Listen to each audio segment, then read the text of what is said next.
A staggering 1 billion people around the world rely on remittances for their livelihood today.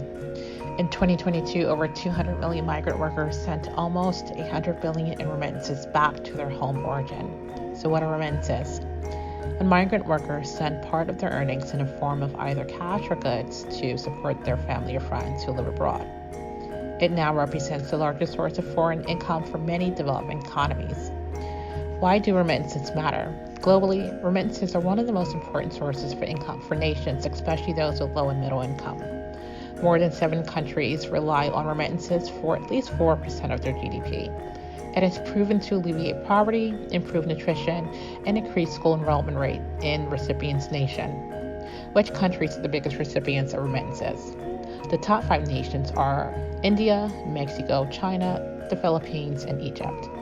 These remittances are crucial for rural socioeconomic growth. However, capturing the total flow is difficult due to unofficial transfers resulting in economic leakage and reduced national income. However, there is also another important leakage that occurs. A large proportion of the money is drained away by the transaction costs of sending money internationally. Migrants lose about $25 billion per year through remittance fees.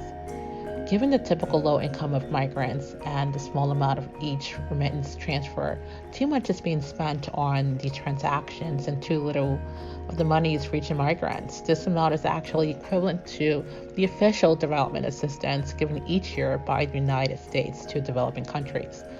The average cost of remittances is 9% of the transfer amount. For instance, sending $200 incurs an $18 average transaction fee.